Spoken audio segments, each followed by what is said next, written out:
നമസ്കാരം. രാത്രികാലങ്ങളിൽ ആകാശത്ത് വിസ്മയങ്ങളുടെ വർണ്ണക്കാഴ്ചകൾ ഒരുക്കുന്ന പ്രതിഭാസമാണ് ധ്രുവദീപ്തി അഥവാ ഔറോറകൾ.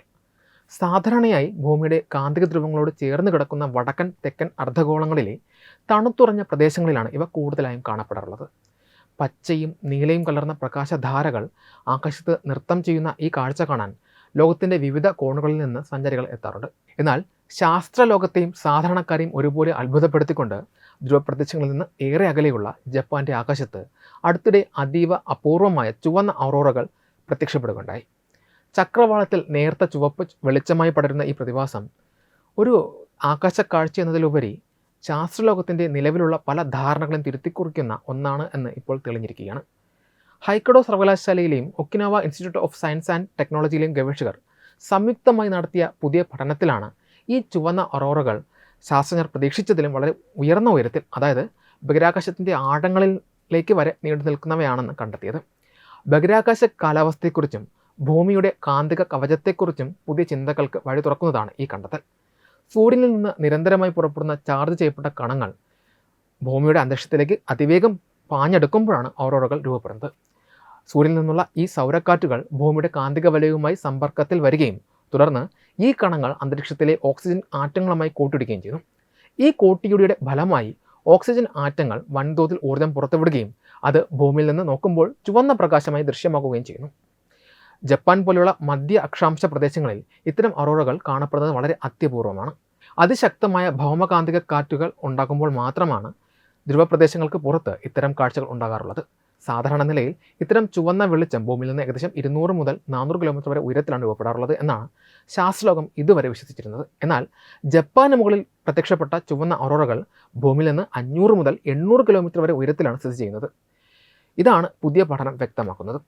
ഇടത്തരം തീവ്രത മാത്രമുള്ള ഭൗമകാന്തിക കൊടുങ്കാറ്റുകളുടെ സമയത്ത് പോലും ഇത്രയും വലിയ ഉയരത്തിലേക്ക് ഔറോറകൾ വ്യാപിക്കുന്നത് ശാസ്ത്രജ്ഞരെ തികച്ചും അത്ഭുതപ്പെടുത്തിയിരിക്കുകയാണ്. ഗവേഷണത്തിന് നേതൃത്വം നൽകിയ പ്രമുഖ ശാസ്ത്രജ്ഞനായ ടൊമോഹാരോ എം നാക്കായാമയുടെ അഭിപ്രായത്തിൽ ഈ കണ്ടെത്തൽ നിലവിലുള്ള ബഹിരാകാശ സൂചികകളുടെ പോരായ്മകളിലേക്കാണ് വിരൽ ചൂണ്ടുന്നത്. 2024 ജൂണിനും 2025 മാർച്ചിനുമിടയിൽ ജപ്പാനിലെ ഹൈക്കോടതിയിൽ രേഖപ്പെടുത്തിയ 5 ഔറോറ പ്രതിഭാസങ്ങളെയാണ് ഗവേഷക സംഘം വിശദമായി പഠനവിധേയമാക്കിയത്. ഈ കാലയളവിൽ സൂര്യനിൽ നിന്നുള്ള കണങ്ങളുടെ പ്രവാഹം ഭൂമിയുടെ അദൃശ്യമായ കാന്തിക കവചത്തെ ശക്തമായി അമർത്തുകയുണ്ടായി. പരമ്പരാഗതമായ അളവ് തൂക്കങ്ങൾ പ്രകാരം ഈ സൗര കൊടുങ്കാറ്റുകൾ ഇടത്തരം തീവ്രതയുള്ളവ മാത്രമാണ് രേഖപ്പെടുത്തിയത്. എന്നാൽ ഭൂമിയുടെ അന്തരീക്ഷത്തിൽ ഇവ ഉണ്ടാക്കിയ ആഘാതം വളരെ വലുതായിരുന്നു. സൗരക്കാറ്റിൻ്റെ കടുത്ത സമ്മർദ്ദം കാരണം ഭൂമിയുടെ അന്തരീക്ഷത്തിൻ്റെ മുകൾ തട്ട് അമിതമായി ചൂടുപിടിക്കുകയും അത് മുകളിലേക്ക് വികസിക്കുകയും ചെയ്തു എന്നാണ് ശാസ്ത്രജ്ഞർ കരുതുന്നത്. അന്തരീക്ഷം ഇത്തരത്തിൽ മുകളിലേക്ക് വ്യാപിച്ചതുകൊണ്ടാണ് ചുവന്ന ഔറോറകൾ രൂപപ്പെടുന്ന മേഖല ശാസ്ത്രജ്ഞർ പ്രതീക്ഷിച്ചതിലും വളരെ ഉയർന്ന ബഹിരാകാശ തലങ്ങളിലേക്ക് തള്ളിമാറ്റപ്പെട്ടത്. ഈ പഠനത്തിൽ ശാസ്ത്രജ്ഞരെ ഏറ്റവും കൂടുതൽ ആശയക്കുഴപ്പത്തിലാക്കിയത് ഭൗമകാന്തിക കൊടുങ്കാറ്റുകളുടെ യഥാർത്ഥ തീവ്രത അളക്കുന്നതിൽ സംഭവിച്ച വ്യത്യാസമാണ്. സൂര്യനിൽ നിന്നുള്ള ചാർജ് ചെയ്യപ്പെട്ട കണങ്ങളുടെ പ്രത്യേക രീതിയിലുള്ള ചലനം കാരണം കൊടുങ്കാറ്റിൻ്റെ യഥാർത്ഥ ശക്തി പരമ്പരാഗത അളവുകോലുകളിൽ പ്രതിഫലിച്ചില്ല. അതായത് യഥാർത്ഥത്തിൽ അതിശക്തമായിരുന്ന ഒരു സൗര കൊടുങ്കാറ്റിനെ ബഹിരാകാശത്തെ മറ്റ് ഘടകങ്ങൾ മറയ്ക്കുകയും ശാസ്ത്രജ്ഞർക്ക് അത് സാധാരണ കൊടുങ്കാറ്റായി മാത്രം അനുഭവപ്പെടുകയും ചെയ്തു. ഈ പ്രതിഭാസത്തിൻ്റെ നിഗൂഢതകൾ അഴിക്കാൻ ഉപഗ്രഹങ്ങളിൽ നിന്നുള്ള വിവരങ്ങൾ മാത്രമല്ല ശാസ്ത്രജ്ഞർ ഉപയോഗിച്ചത്. ജപ്പാനിൽ ഉടനീളമുള്ള സാധാരണക്കാരായ ആകാശ നിരീക്ഷകരും ഫോട്ടോഗ്രാഫർമാരും ക്യാമറയിൽ പകർത്തിയ ഔറോറകളുടെ ചിത്രങ്ങളും ഈ ഗവേഷണത്തിൽ നിർണായകമായ പങ്കുവഹിച്ചു. വിവിധ സ്ഥലങ്ങളിൽ നിന്നുള്ള ചിത്രങ്ങളിലെ ഔറോറകളുടെ കോണുകളും അവയുടെ പ്രകാശ തീവ്രതയും ഭൂമിയുടെ കാന്തിക രേഖകളുമായി ഒത്തുനോക്കിയാണ് അവ എത്രത്തോളം ഉയരത്തിലാണ് സ്ഥിതി ചെയ്യുന്നത് എന്ന് ശാസ്ത്രജ്ഞർ കൃത്യമായി കണക്കാക്കിയത്. അത്യാധുനിക നിരീക്ഷണ സംവിധാനങ്ങൾക്ക് പോലും കണ്ടെത്താൻ കഴിയാത്ത പല സൂക്ഷ്മ വിവരങ്ങളും പൊതുജനങ്ങളുടെ ഈ കൂട്ടായ പങ്കാളിത്തത്തിലൂടെ ശാസ്ത്രജ്ഞർക്ക് ലഭ്യമായി. കേവലം ആകാശത്തെ ഒരു ദൃശ്യവിസ്മയം എന്നതിലുപരിയായി ഈ ചുവന്ന ഔറോറകളെക്കുറിച്ചുള്ള പഠനത്തിന് ബഹിരാകാശ സാങ്കേതിക വിദ്യയിൽ വളരെ പ്രാധാന്യമുണ്ട്.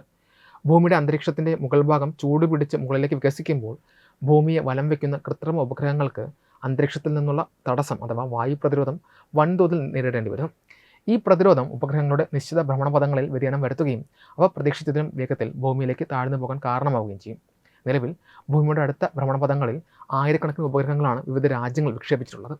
ഇൻ്റർനെറ്റ്, വാർത്താവിനിമയം, കാലാവസ്ഥാ നിരീക്ഷണം എന്നിവയെല്ലാം ഈ ഉപഗ്രഹങ്ങളെ ആശ്രയിച്ചാണ് നിലനിൽക്കുന്നത്. അതിനാൽ സൗര കൊടുങ്കാറ്റുകൾ അന്തരീക്ഷത്തിൽ വരുത്തുന്ന ഇത്തരം പെട്ടെന്നുള്ള മാറ്റങ്ങളെ മുൻകൂട്ടി പ്രവചിക്കാൻ കഴിഞ്ഞാൽ മാത്രമേ ഉപഗ്രഹങ്ങളെ തകരാറുകളിൽ നിന്ന് സംരക്ഷിക്കുവാനും അവയുടെ പ്രവർത്തനം സുരക്ഷിതമാക്കാൻ സാധിക്കുകയുള്ളൂ.